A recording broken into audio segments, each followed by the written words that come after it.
right, long overdue, but officially 3 years since Supercharged. So thought I'd do a little kind of build review. Got the car taken apart partially, getting ready to go out to Evergreen Speedway tomorrow. Put it through its paces, see what I can pull for lap times. So thought I'd do a little rundown of things. I'm trying to get it together and leave a bunch of links in the description this time for all the parts that I've installed. So first things first, refresher. All right, there's the beauty. Still running great. Recently went through the hassle of pulling what I could in terms of the gear oil that's in the Supercharger. 3 years and a little over 30,000 miles. So want to make sure I take care of it. The belt that I've got on here, it turns out is a little too small. It's the 15-20 millimeter effective length. So I've got a new one on order. I'll update depending on how that goes. Went back to the stock bypass. I've got a little over 8-inch hose length. The bypass hose length turns out matters a lot for how it engages boost. Basically, the shorter the hose, the less prone or less quickly it goes into boost. The longer the hose, the more it stays in boost. 8.5 seems like a pretty good compromise, favoring boost, but not like crazy. I've got a fresh air filter because I've been running the same engine air filter for 50,000 miles, about 6 years. So it definitely is a little discolored. It is washable. I have a few times, but I figure it's time. Intercooler's a little dirty, and taking a few little bit of hits, but seems to be working very, very well. Not losing any coolant or fluid there. What else to call out? I do have some extra heat shielding over the top. I don't know how much you can see this. This shiny metal is actually not the stock heat shield. It's a bit of fiberglass with a metal backing, and it's just some extra layer of protection to try to keep heat down under the hood. I did have, at the last event, it did go into limp mode on the last lap of the last run. So tomorrow shouldn't be that hot, but before I get into the hot season, I'm probably gonna try to add a little more heat shielding. And then I've got parts to tap into the windshield washer fluid. And so I'm gonna rig up some sprayers over the oil cooler and over the radiator just to kind of give me a little bit more ability to manage the heat when it gets really hot, because out on the blacktop on a hot day it gets real warm, and I don't want to go into limp mode again. I did go into limp mode, but didn't do any damage. After I let it cool down, it was totally fine. Those of you that are more eagle-eyed, obviously love my little anti-gravity battery. A little over 5 pounds, been running it for 3 years. It's fantastic. It's got a little button, so if it gets below 30% charge, the battery shuts off as if it's dead. Then you come back to the car, you think it's dead, you push the button, boom, it enables that last 30%, and I can start the car. So I love that feature. This is the 30 amp fuse that I added for the subwoofer. So that's probably the most notable change recently that is not performance related. So let's take a look at that, because I'm stoked on it. I feel like I should have done it a long time ago. So I've got a little Class D amp. It's not a huge amount of power. It's realistically maybe 150 watts. RMS peaks at a little over 300 watt. That's why the 30 amp fuse is enough. But in my opinion, it's kind of perfect for adding to the stock Bose system without replacing the speakers, because it doesn't overpower them. Now, if we come back around, I need to figure out a better way to mount it. I've got my high-tech bungee cord. Partially, I'm doing it this way just to make it quick release. So when I'm at the track, I can pull this out. It's pretty good. It pretty much doesn't want to move. I will add a link in the description. It's a Planet Audio 10-inch. The free air resonance is 32 hertz, and in this enclosure, it hits well down into the 20s. Super happy with it. I should have gotten a powered sub a long time ago. As you can see, still a ton of room. The 6 has a really big trunk, so I'm not really losing much. I did polyfill about 6 ounces of it and reinforced all the joints inside. Sealed it with some extra caulking, and then used some butyl deck joist tape to just give it some extra anti-resonance, and then sprayed adhesive, put the polyfill in there. So really, really happy. Here, let me get the light over here so you can see the amp a little better. I'm by no means pro. This is the first time I've ever done it. Took me longer than I would have liked, but I learned a lot in the process. I am using the pack, pack OEM thing that splits. The connector is actually behind the glove box. It works with the Bose on my car. It turns out it depends on the region and the specific year. Some of them it works with, some of it doesn't. Some people have had to tap into the stock amp that is under the passenger seat. I fortunately have not had to deal with that, so I was able to just put it behind the glove box. So tucked in nicely. Let's see, what else? So I've got the bumper off. I'm pulling the fog light blank because I've got my winter one that's insulated, right? Because even though the oil cooler is thermostatic, it always flows at least some oil through it. So in the winter, it never lets the oil get fully warm unless I cover it. So that's what this is for. And then I've got one that's cut to let air flow. But usually when I'm going racing, I just leave it off to just give me maximum flow so it can really manage the heat. On the other side, I do have it cut for the air intake. This is actually just some really sparse foam that's actually meant for the bottom of an aquarium. So just kind of to keep debris down, but let a lot of air flow through. What else? Still runs great. Oh, fluids. So I'll drop links. So a few things to call out. I'm a big fan of DOT 5.1. The premium on DOT 5.1 has gone down. This deals with high heat, but is not quite as hygroscopic, meaning it absorbs water. It doesn't do that as quickly as DOT 4. So it should be a little more longevity. Now I'm push my car really hard, so I bleed my brakes every spring. So I just finished doing that. I left this guy here just for reference. Love the little brake bleeder, makes it real easy. I know lots of people swear by like the pressurized or vacuum based ones. This works fine, so I've seen no need to upgrade. Just real simple, has a magnet, has a tube that goes down so it doesn't let air bubbles flow back in. The front sway bar is still just zip tied and fully disconnected as it has been for a number of years. Here, if I pull down the bump stop, it's probably hard to see because there's not enough light, but there is a custom bump stop in there. So the bump stop is what I use to limit max range of motion in the absence of the front sway bar. So for the uninitiated, sway bars reduce mechanical grip. I do not have a limited slip. I want as much grip as I can get. So I disconnected the front sway bar, used the springs and the effectively the progressive spring, which is the bump stop, the foam, as a way to limit range of motion. So I get absolute maximum grip. Enough that I've had people at racing events assume that I have a limited slip because of the way I can put power down mid-corner. So been really, really happy with that. Interestingly, it's one of those things that's super experimental. From everything I've read on forums and internet stuff, my car should be completely unstable. It's not. I love it. Now the 6 is longer, so the 6 tends to be highly stable because of the long wheelbase. So I'm trying to do everything I can to get it to rotate. Let's see, what else? Oh, I added, I'm gonna come around and get light so you can see. So I finally got around to adding tow arms and camber arms in the rear.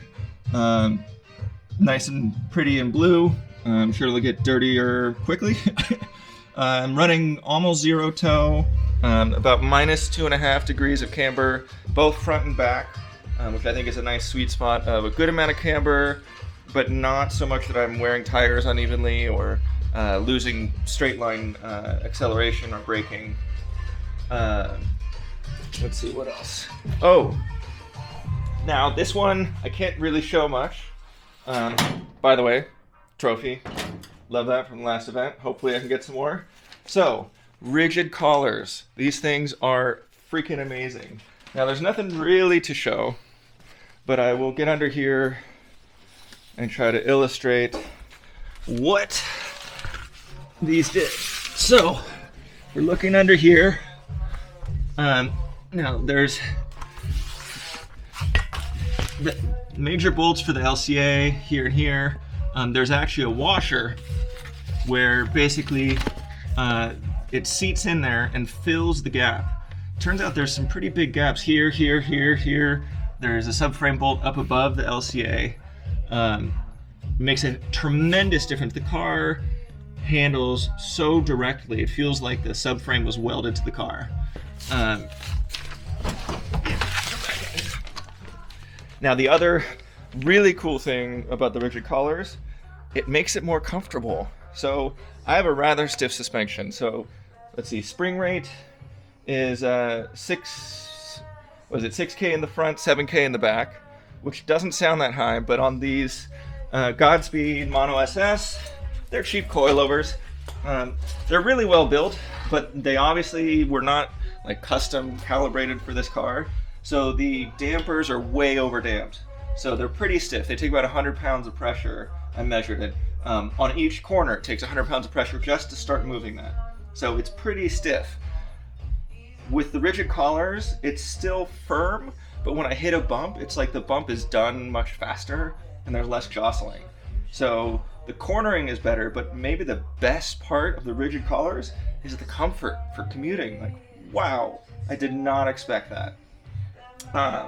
EBC slotted rotors, EBC yellow pads. I was just talking about the brake fluid. I don't see any need to go to bigger calipers or bigger rotors. Stops. I have no problem locking up and hitting ABS ever. So maybe someday, but until I feel a need, I have other things to spend my budget on. So very happy with these. These definitely perform better than the stock rotors. The fins inside are cast much wider, so I think it moves more air. Now, for those that are familiar, I run disparate sizes for summer and winter. So I've got cross climates for my all seasons that are my winter. Right now I'm running RT 615s for my summers. These are 245/45, so these are about 5% undersized from stock. These are, what are they? They're big. 235 something. They're 5% oversized. So the difference here is pretty dramatic. Just by switching wheels, I changed my ride height and ground clearance by 1.2 inches. So really love this because I basically don't change my suspension height anymore between winter and summer. I just change wheels. Obviously, these are a little dated wheels, the RT615s. Those of you that race, probably familiar. They've done really well. I'm looking forward to killing them this season and moving on to the top dogs, the RE71 RS. I'll go the same size. Love the track light wheels. Had these for a few years. I think it's worth commenting on the brakes because people ask me about brakes a lot because I still have stock rotors, stock calipers, stock brake lines. I think the EBC rotors and pads and the high temp fluid, but also these wheels seem to really radiate heat. So it's worth considering. I think some wheels are better than others at absorbing and dissipating heat. Don't know for sure, but I'm very happy with these. They're light, so that's the other thing. Lighter wheels makes you feel like you have better brakes. What else? Other than that, not a lot has changed, basically. I drive it every day to and from work. I'm hoping to get more trophies this season and surprise some fast cars with my family sedan. But yeah, other fluids to mention. Transmission is a big one.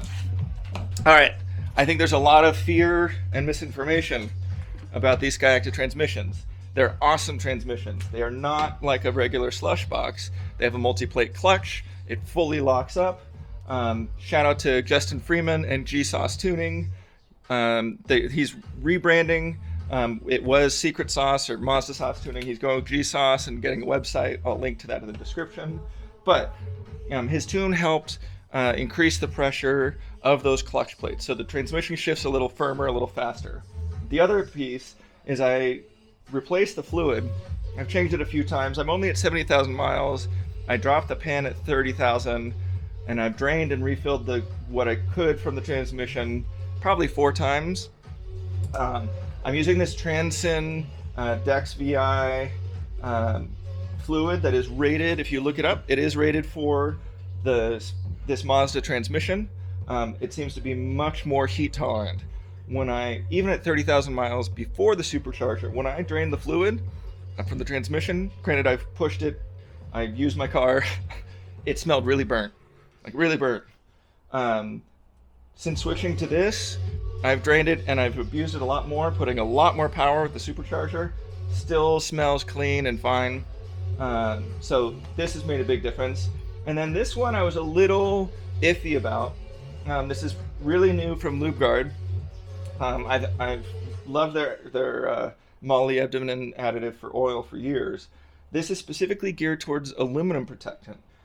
So the valve body that controls shifting and other aspects of the transmission is aluminum, whereas other heavier, bigger parts are steel. They need different compounds for lubrication protection. So this is specifically geared towards protecting and lubricating the aluminum. I do feel like after I changed the fluid, put this stuff in, ran it a bit, ran the relearn procedure. Anybody with these cars, with the Skyactiv drive, learn to do the relearn. It's like, makes me think of Street Fighter 2, up, up, down, down. You have to do a special couple steps with shifting, and then it runs, and it basically, the transmission control then measures the current wear of the solenoids and calibrates to that. This definitely helped a little bit on shifting speed. 1 to 2 has always been good, and it got better. 2 to 3 is good. The 3 to 4 has always been a slower shift. It's still, I'd like it to be faster, but it's much, much better than it was. So yeah, highly recommend. I'll link to this in the description. Let's see what else. Liquid chill. Again, anything you can do if you're pushing it hard with an extra 100 horsepower, anything you do to add cooling capacity. So liquid chill is in the radiator. I just added it to the regular coolant, which I'm going to be flushing, or at least draining and refilling before too long, sometime this year. And then I also use the pre-mixed liquid chill in the intercooler.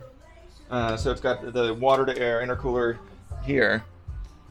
I don't know how big a difference that's made, but it seems to manage heat pretty well. And then oil, there's lots of debates about oil. I mean, Mobile One seems to make it happy. I'm running 0-30, so I get the cold weather protection, but a little more heat tolerance. And then I love this stuff. I've used it for years. It's LubeGuard Biotech. It's a molybdenum additive. I've seen engines reduce burning oil. It just seems less harsh sounding at high RPM. So I don't know, that's a gigantic difference, but any bit of protection I can get, I'm all for. Speaking of protection, let me call out.